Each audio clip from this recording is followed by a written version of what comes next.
Hello students, welcome. हम पढ़ रहे हैं इन्वायरमेंटल साइंस और इन्वायरमेंटल साइंस के अंदर जो हम देख रहे हैं वो है कि लीगल क्या प्रोविजंस हैं हमारे जो इन्वायरमेंट को बचाने के लिए, जिसमें आज हम तीन चीजों को देखेंगे। एक वाटर एक्ट है, फिर इन्वायरमेंटल प्रोटेक्शन एक्ट है और एयर एक्ट है। ठीक है, तो सबसे पहले जो है, क्योंकि हमने डिफरेंट टाइप की पोल्यूशन के बारे में पढ़ा, जब आपने फर्स्ट चैप्टर पढ़ा होगा उसमें आपने अलग अलग टाइप की पोल्यूशन पढ़ी। उसके बाद जो है हमने इन्वायरमेंटल इश्यूज पढ़े, आपने उसके अंदर देखा कि क्या क्या प्रॉब्लम्स हमें जो है फेस करनी पड़ रही हैं इन्वायरमेंटल पोल्यूशन की वजह से। जैसे कि एयर पोल्यूशन की वजह से आपने देखा कि बहुत सारी चीजें हो रही हैं, जैसे ग्लोबल वार्मिंग हो रहा है, फिर इसके अलावा जो ग्रीन हाउस इफेक्ट हो रहा है। ठीक है, तो इन सारी चीजों का कहीं ना कहीं कॉन्सिक्वेंसेस जो हैं बहुत ज्यादा फैटल हैं ह्यूमन रेस के लिए और ह्यूमन रेस के सर्वाइवल के लिए, और फ्यूचर में ज्यादा प्रॉब्लम्स ना हो, इसलिए हमने क्या किया, हमने जो है जो नेचर की जो सारी ये चीजें हैं, जैसे कि वाटर है, एयर है, जो रिसोर्सेज हैं हमारे, इनको बचाने के लिए डिफरेंट एक्ट्स को जो है हमने बनाया। डिफरेंट एक्ट्स जो है हमारे कॉन्स्टिट्यूशन में जो है वो कॉन्स्टिट्यूशन की हेल्प से जो बने, और इससे जो हम कंट्रोल करते हैं डिफरेंट पोल्यूटेंट्स जो हैं, डिफरेंट पोल्यूशन जो हो रही है डिफरेंट एरियाज में उसको। तो चलिए देखते हैं सबसे पहले वाटर एक्ट क्या है। वाटर एक्ट जो है, वाटर इसको पूरा नाम है इसका वाटर प्रिवेंशन एंड कंट्रोल है। Water prevention, water protection and prevention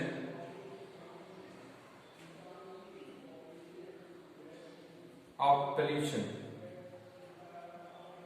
या कंट्रोल ऑफ पोल्यूशन। ठीक है, कंट्रोल ऑफ पोल्यूशन एक्ट 1974।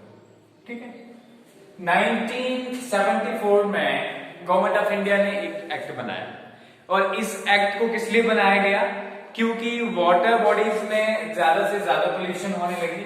ठीक है, उसको उससे बचने के लिए, उसको प्रिवेंट करने के लिए जो है गवर्नमेंट ऑफ इंडिया ने जो एक एक्ट बनाया वाटर के रिलेटेड, उसको क्या कहा जाता है, water prevention and control of pollution act, protection water prevention. ठीक है, वाटर को बचाना या प्रोटेक्शन बचाना, और उसके अंदर जो पोल्यूशन है उसको कंट्रोल करना, उसको क्या कहते हैं, उसका नाम है वाटर प्रोटेक्शन एक्ट और water control of pollution act 1974।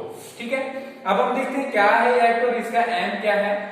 M जैसे कि इसके नाम से आपको पता चल गया, तो एम है इस एक्ट का, एम क्या है, to control pollution of water bodies, pollution of water bodies।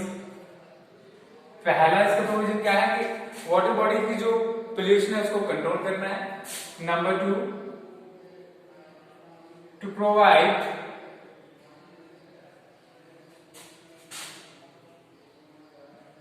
safeguard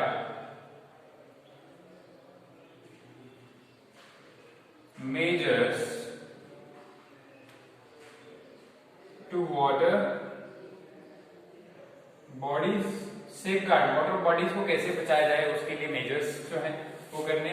number 3, to devise standards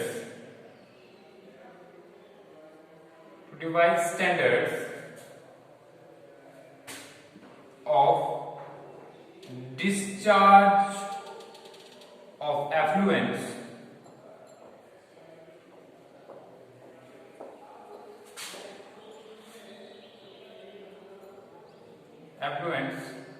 into water bodies।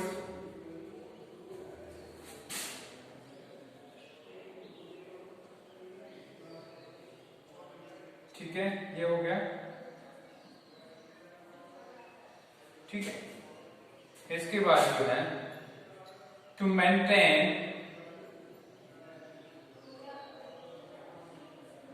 wholesomeness of water. ठीक है, तो मेन प्रोविजंस जो है, मेन एम जो है इस वाटर एक्ट के 1974 में जो वाटर एक्ट बनाया गया उसके क्या है, सबसे पहला है कि वाटर बॉडीज की पोल्यूशन को कंट्रोल करना है, नंबर एक। दूसरा, सेफगार्ड मेजर्स प्रोवाइड करने हैं, ऐसे जो है हमें मेजर्स लेने हैं, ऐसे स्टेप्स लेने हैं जिससे जो है हम वाटर बॉडीज को बचा सकें, ठीक है। दो, तीसरा कि जब भी हम एफ्लुएंट्स, जो भी इंडस्ट्री से जो एफ्लुएंट्स निकलते हैं, कोई भी जब इंडस्ट्री हम लगाते हैं, ठीक है, उससे जो भी एफ्लुएंट्स निकलते हैं, मतलब जो भी डिस्चार्ज, वेस्ट डिस्चार्ज जो निकलते हैं, वो किस हद तक हम वाटर में डाल सकते हैं और कैसे एफ्लुएंट्स हम वाटर में डाल सकते हैं, इसके लिए जो है रूल्स बनाना इसका एम था वाटर एक्ट का। और लास्ट में जो है होलसमलीनेस ऑफ वाटर, कि वाटर की जो क्वालिटी होती है उसको हम मेंटेन रखेंगे। जैसे वाटर की क्वालिटी क्या होती है, वाटर को अगर आप देखोगे तो वो विदाउट स्मेल होता है, विदाउट टेस्ट होता है, ठीक है। और ये सब कब होता है, उसमें ऑक्सीजन डिजोल्व रहती है। फिर कभी कभी वाटर के अंदर जो है हमारे जो लिविंग ऑर्गेनिज्म रहते हैं, ठीक है। तो सारी चीजों को प्रिजर्व करके, बचा करके रखना जो है उसको क्या कहते हैं, टू मेंटेन होलसमलीनेस ऑफ वाटर। तो ये क्या थे, एम थे वाटर एक्ट के। जब वाटर एक्ट बनाया गया तो उसके एम ये थे। अब देखते हैं वाटर एक्ट में प्रोविजंस क्या है जिससे हम ये सारी चीजें कर सकते हैं, ठीक है। वाटर एक्ट जब बनाया गया तो प्रोविजंस जो है या साइलेंट फीचर्स कहेंगे हम, ठीक है। क्या थे इसके प्रोविजंस, वो देखते हैं।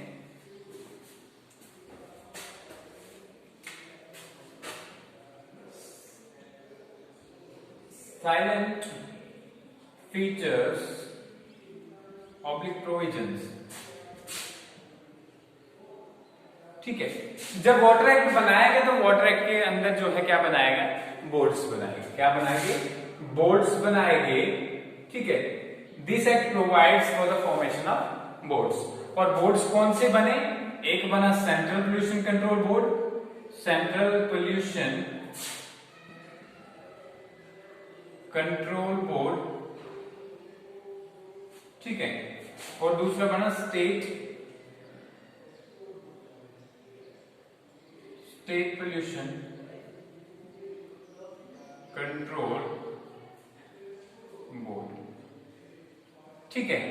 ये दो बोर्ड्स बने। अब सेंट्रल पोल्यूशन कंट्रोल बोर्ड और स्टेट पोल्यूशन कंट्रोल बोर्ड इस वाटर एक्ट के अंदर। अब ये वाटर एक्ट जो है इसके अंदर जब ये दो बोर्ड्स बने तो इनके क्या क्या जो है, क्या क्या प्रोविजंस हैं और स्टेट बोर्ड और सेंट्रल बोर्ड के क्या क्या काम है, वो हम डिस्कस कर लेते हैं। पहले हम जो है सेंट्रल पोल्यूशन कंट्रोल बोर्ड की देखते हैं, सेंट्रल, ठीक है। इसके बाद देखिए 1981 में हमारा जो है एयर एक्ट बना था। क्या बना था, एयर एक्ट, मतलब air prevention and control of pollution act 1981। इसके अंदर भी यही रिकमेंड किया गया है कि सेंट्रल और स्टेट बोर्ड्स बनाए जाए। लेकिन यहां पे देखिए अब क्या होता है कि वाटर पोल्यूशन और एयर पोल्यूशन लगभग सेम बोर्ड्स जो है वो क्या करते हैं, कंट्रोल करते हैं। लेकिन जहां पे ऑलरेडी जिस स्टेट में बोर्ड्स नहीं थे, इसकी हेल्प से बाद में वहां पे भी बोर्ड्स बनाए गए, ठीक है। उसको हम बाद में डिस्कस कर लेते हैं पहले। लेकिन ये याद रखना कि दोनों में लगभग सेम चीजें हैं। इसमें एक एयर एक्ट में और एक वाटर एक्ट में, दोनों के अंदर जो है सिमिलर कंडीशंस हैं, दोनों के अंदर सेंट्रल बोर्ड्स हैं, दोनों के अंदर क्या है, स्टेट बोर्ड्स हैं। अब देखिए सेंट्रल बोर्ड का क्या है, पहला है to advise central government, to advise central government, ठीक है, on issues related to water pollution, ठीक है। क्या काम करता है, सेंट्रल गवर्नमेंट को एडवाइज करता है सेंट्रल बोर्ड कि वो जो है जो भी इश्यूज होंगे रिलेटेड किससे, वाटर पोल्यूशन के, उसके रिलेटेड जो भी इश्यूज होंगे उसको एडवाइज करता है, ठीक है। दूसरा जो है इसका कोऑर्डिनेट, टू कोऑर्डिनेट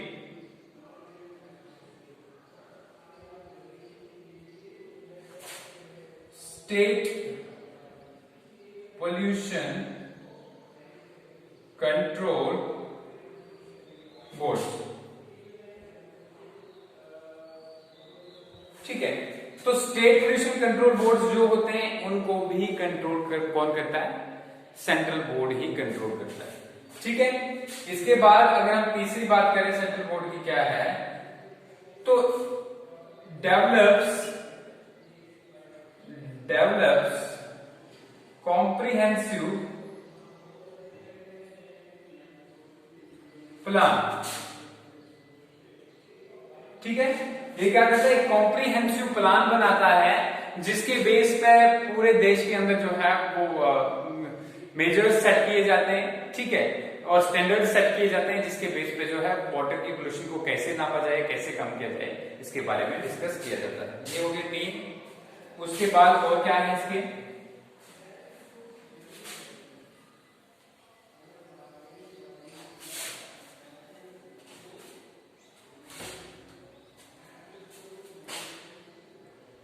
तीन हो गए। चौथा है टू ट्रेन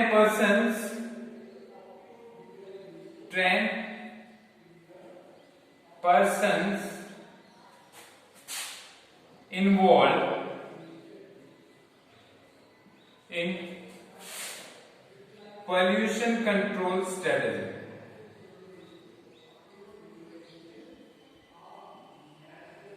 ठीक है, जो भी पर्सन्स इन्वॉल्व हों पोल्यूशन कंट्रोल स्ट्रेटजी में, तो उनको ट्रेन करना किसका फंक्शन है, इनको ट्रेन करना जो फंक्शन है वो है सेंट्रल पोल्यूशन कंट्रोल बोर्ड का। ठीक है, ये हो गया। इसके बाद जो है ये 5वां क्या है कि ये state control boards are provided with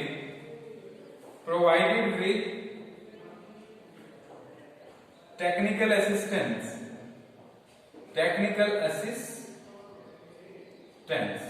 ठीक है, सेंट्रल पोल्यूशन कंट्रोल बोर्ड जो है उनको टेक्निकल असिस्टेंट प्रोवाइड करता है। उनको कोई प्रॉब्लम आ रही हो, कहीं समझ नहीं आ रहा हो कि किस चीज को कैसे किया जाए, तो उसको कौन करता है, सेंट्रल पोल्यूशन कंट्रोल बोर्ड। तो ये किसके थे, सेंट्रल पोल्यूशन कंट्रोल बोर्ड के जो है में जो ऑब्जेक्टिव्स थे, जिसके जो मेन फंक्शंस जो थे वो हो गए। अब हम देखते हैं कि स्टेट कंट्रोल पोल्यूशन बोर्ड जो है उसके क्या फंक्शन है। तो स्टेट कंट्रोल जो पोल्यूशन बोर्ड है, सबसे पहले जो है स्टेट्स में, स्टेट वाला जो है उसका क्या फंक्शन है, टू डेवलप कॉम्प्रिहेंसिव, इसका भी जो है कॉम्प्रिहेंसिव प्लान जो है बनाने का फंक्शन है। ठीक है, कॉम्प्रिहेंसिव प्लान जो है बनाता है इसके लिए, स्टेट के अंदर जो भी कुछ हो रहा होता है। Number 2, to set standards for discharge of effluents। ठीक है, discharge of effluents in water bodies। दूसरा काम होता है इसका क्या, कि ये जो है स्टैंडर्ड सेट करता है कि कितने लेवल की पोल्यूशन वाला वाटर जो है उसमें डिस्चार्ज करना है या नहीं करना है। ठीक है, नंबर नेक्स्ट क्या है इसका फंक्शन, ठीक है, टू एनकरेज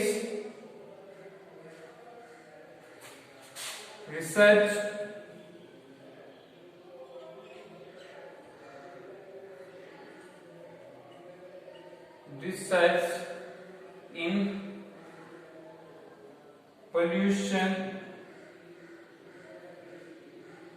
causing objects। ठीक है, जो भी चीजें जो है पोल्यूशन काज करती हैं उसके एरिया में जो है इसको रिसर्च को एनकरेज करना इसका फंक्शन है। ठीक है, इसके बाद चौथा इधर लिख देते हैं। चौथा क्या फंक्शन है इसका, चौथा ये फंक्शन है to set measures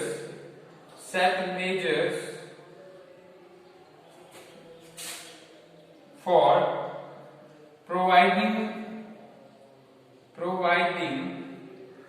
permission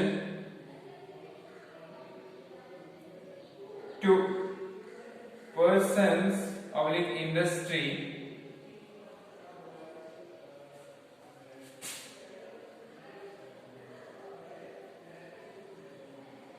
for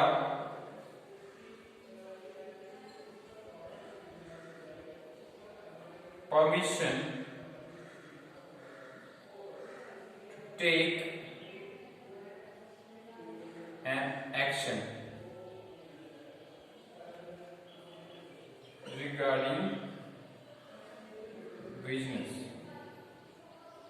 ठीक है, तो क्या इसके अलावा मेजर सेट करता है कि प्रोविजन जो परमिशन प्रोवाइड की जाए किसी पर्सन को, उसके लिए मेजर्स क्या क्या मेजर्स होंगे। ठीक है, और परमिशन जब भी उसको कोई जो है बिजनेस के रिलेटेड कोई भी एक्शन करना हो या इंडस्ट्री के रिलेटेड कोई भी एक्शन करना हो तो उसके रिलेटेड जो है मेजर्स सेट करता है। ठीक है, ये हो गया। इसके अलावा जो है सीवेज ट्रीटमेंट के लिए भी हेल्प करता है। ठीक है, सीवेज ट्रीटमेंट के लिए क्या हेल्प करता है, provides friendly and economic ways of sewage treatment। जो सीवेज घर से जो वेस्ट मटेरियल निकलता है उसको ट्रीट करने के लिए भी जो है फ्रेंडली और इकोनॉमिक वेज जो है डेवलप करना किसका फंक्शन होता है, स्टेट पोल्यूशन कंट्रोल बोर्ड का। ठीक है, और इसके अलावा सेंट्रल बोर्ड के साथ कोलैबोरेट करना भी जो है इसका फंक्शन होता है। ठीक है, तो रिसर्च इन्वेस्टिगेशन तो हो गया, ये तो सारा जो है इसके अंदर किसके अंदर आता है, स्टेट पोल्यूशन कंट्रोल बोर्ड के। इनकेस अगर जो है कोई कंफ्लिक्ट अराइज करता है, जैसे करके स्टेट बोर्ड जो है अगर स्टेट गवर्नमेंट के साथ कंफ्लिक्ट में हो तो उस टाइम पे क्या होता है, उस टाइम सेंट्रल जो पोल्यूशन कंट्रोल बोर्ड है वो डोमिनेट करता है, उसकी बात ज्यादा मानी जाती है। ठीक है, तो ये किसके बारे में प्रोविजंस थे, स्टेट और सेंट्रल पोल्यूशन कंट्रोल बोर्ड्स के बारे में। तो वाटर एक्ट में आपने क्या देखा कि वाटर एक्ट के अंदर जो है, वाटर एक्ट के अंदर एक प्रोविजन प्रोवाइड किया गया है कि हम स्टेट और सेंट्रल पोल्यूशन कंट्रोल बोर्ड बनाए। तो सेंट्रल और स्टेट पोल्यूशन कंट्रोल बोर्ड के क्या फंक्शंस थे वो हमने बताए। ठीक है, क्लियर हो गया। इसके बाद अगर हम सेक्शन 33 की बात करें तो इसमें पनिशमेंट, जो अगर आदमी इसको कंप्लाई नहीं करेगा, जो नहीं मानेगा, तो पनिशमेंट के भी प्रोविजंस हैं और अप टू 10,000 तक का फाइन जो है और 3 मंथ की इम्प्रिजनमेंट भी उस पर्सन के लिए है।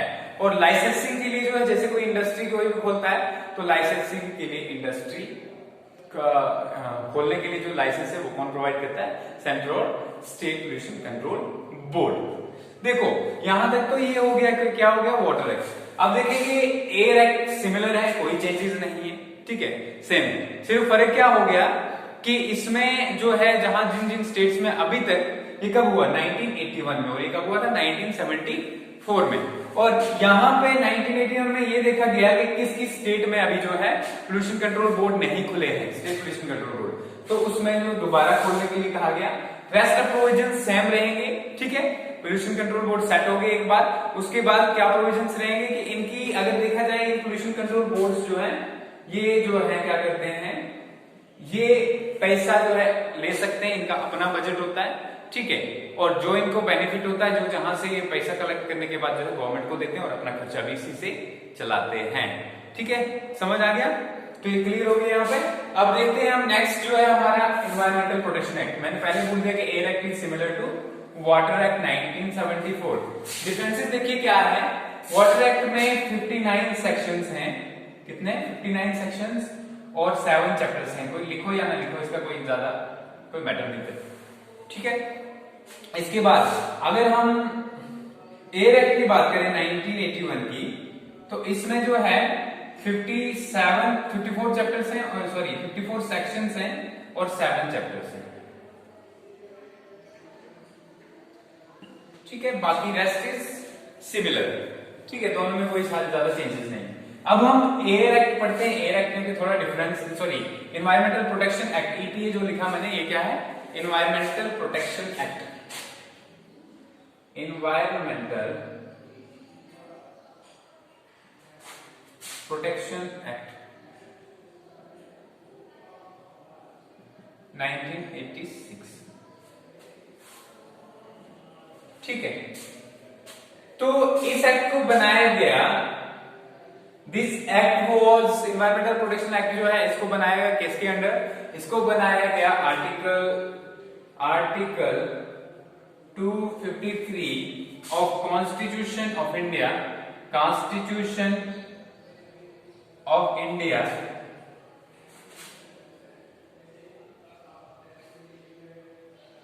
provides for measures to tackle the environment। ठीक है, ये क्या आ गया, made under article 253 of constitution of India and provides for the measures to take the provides for the measures to take the environment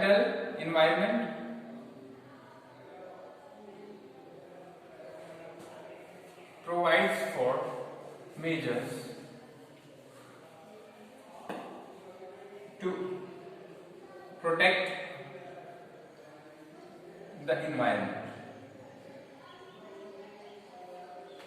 ठीक है, क्या हुआ, इस एक्ट को बनाया गया article 253 of the constitution of India के अंदर, और ये एक्ट क्या करता है, ये प्रोवाइड करता है मेजर्स, हमें बताता है कि किस तरह जो है हमें इन्वायरमेंट को बचाना है। इसके अंदर जो प्रोविजंस है, लीगल मेजर्स, देखिए जब भी हमें कोई काम करना होता है, जब भी कोई काम गवर्नमेंट काम करती है तो डायरेक्टली नहीं कर देती, सोच समझ के पहले उसके लिए जो है एक लीगल प्रोसीजर बनाया जाता है। ठीक है, कॉन्स्टिट्यूशनल मेजर्स बनाए जाते हैं, लॉज बनाए जाते हैं, और लॉज के बाद उसके ऊपर एक्ट किया जाता है।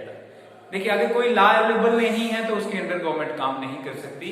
ठीक है, रीजन यही है। जैसे करके आप देखते हैं कि सपोज कीजिए अभी एक मॉब लिंचिंग वाला एक बहुत सारा इश्यू जो है हमारे उसमें चल रहा था, तो मॉब लिंचिंग के लिए कोई लॉ नहीं था, कोई लॉ नहीं था, इसलिए उनको पुनिश नहीं किया जा सकता था।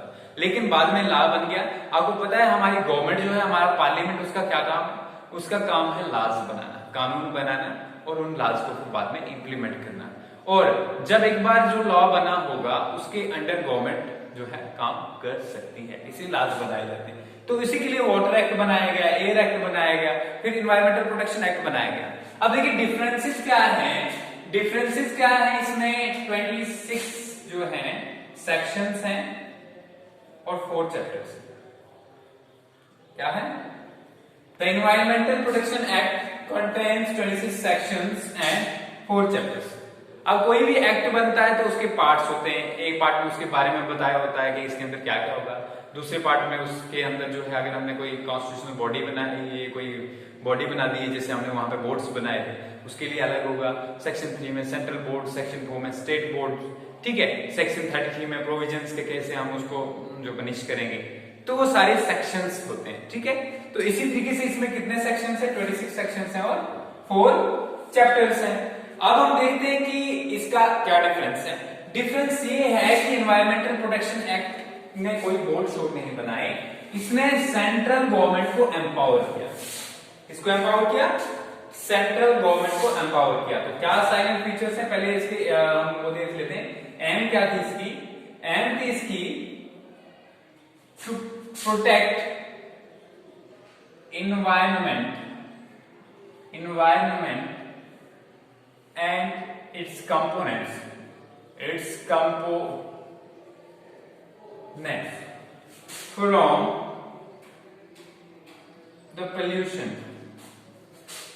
from the pollution, provide guidelines for setting up of industries and developmental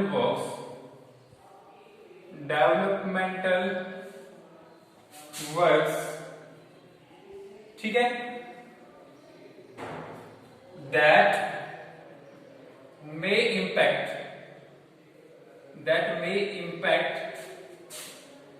environment। ठीक है, तो ये मेन एम थे इसके क्या, पहला प्रोटेक्ट करना एनवायरनमेंट को और उसके कंपोनेंट्स को। और एनवायरनमेंट के कंपोनेंट आप देख चुके हो होते क्या क्या, एयर है, वाटर है, सॉइल है।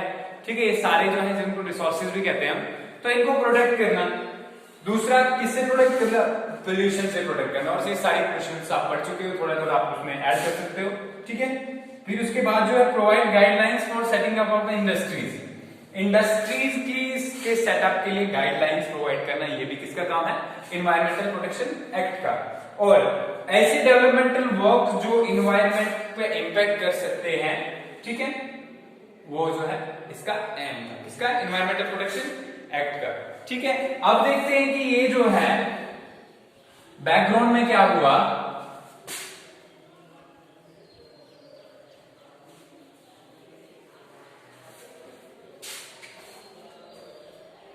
नाइनटीन 1972 में स्टॉकहोल्म में एक कॉन्फ्रेंस हुई, क्या हुई, कॉन्फ्रेंस, किस पे हुई, UN conference on human environment,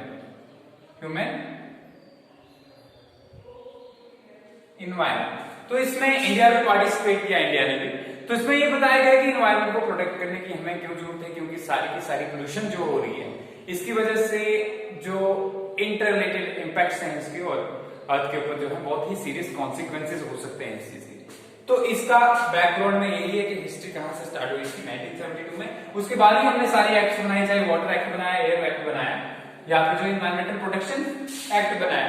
अब देखते हैं इन्वायरमेंटल प्रोटेक्शन एक्ट के जो है साइलेंट फीचर्स क्या है। साइलेंट फीचर्स की बात करते हैं। एक चीज पहला, it empowers central government to take every necessary action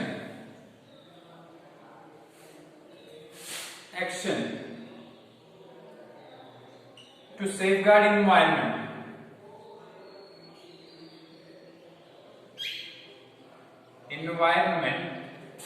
and its components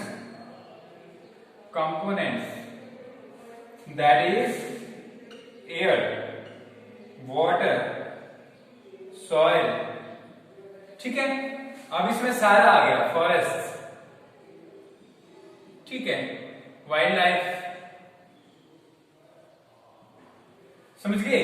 तो ये सारी चीजें आ गई। इसने गवर्नमेंट को एम्पावर किया, कौन सी गवर्नमेंट को, सेंट्रल गवर्नमेंट को एम्पावर किया कि वो जो है सारे नेसेसरी एक्शन ले सकती है जिससे हमारे जो एनवायरनमेंट के कंपोनेंट है उनको हम बचा सके, ठीक है। डिफरेंस देख लिया क्या है, वहां पे बोर्ड्स बने थे, वाटर एक्ट और एयर एक्ट के अंदर क्या बने, बोर्ड बने। कौन से बोर्ड बने, सेंट्रल बोर्ड। दोनों के अंदर जो है सेम जो है प्रोविजंस हैं, ठीक है। वाटर सिर्फ एयर में वाटर नहीं ऐड कर देना, फिर गड़बड़ हो जाएगी। तो बाकी जो है यहाँ पे जो है empower central government to take necessary, तो यहाँ पे कौन है, central government, number 1। Number 2, any employ oblique agency of central government can investigate a matter related to environmental issue, ठीक है। कोई भी एजेंसी है एम्प्लॉय सेंट्रल गवर्नमेंट की है, वो एम्पावर हो गई कि वो क्या करे, वो इन्वेस्टिगेट करे मैटर्स को जो क्या करते हैं, जो इन्वायरमेंट में कोई इश्यू क्रिएट कर रहे हैं या इन्वायरमेंट में पोल्यूशन क्रिएट कर रहे हैं, ठीक है। ये हो गया। इसके बाद और क्या है, ठीक है, उसके बाद ये लॉ बताता है, मतलब इन्वायरमेंटल प्रोटेक्शन एक्ट जो है वो क्या बताता है, government to develop comprehensive plan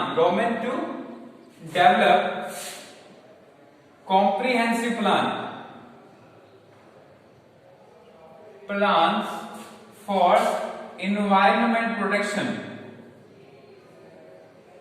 ठीक है। गवर्नमेंट को जो क्या करना है, कॉम्प्रिहेंसिव, बहुत ही एलैबोरेटेड प्लान्स जो बनाने हैं, तो उनको जो है किसके लिए, इन्वायरमेंटल प्रोटेक्शन के लिए, and to provide guidelines for its implementation,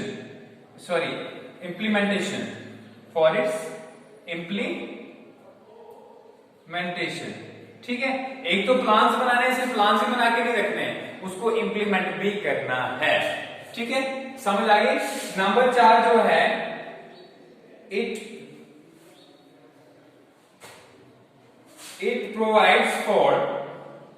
provides for amendments in Water Act and Air Act to make them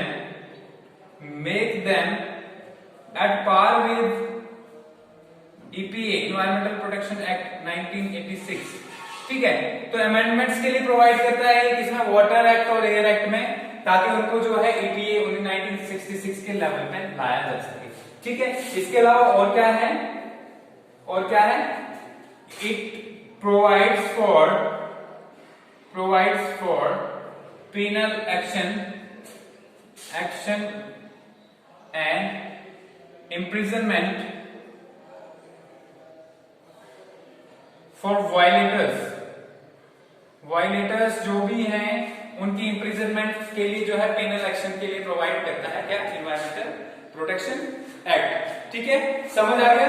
तो ये जो है सारा ये हो गया। इसके अलावा जो है क्या है, रेगुलेशन के लिए, रेगुलेशन ऑफ पोल्यूटेंट्स,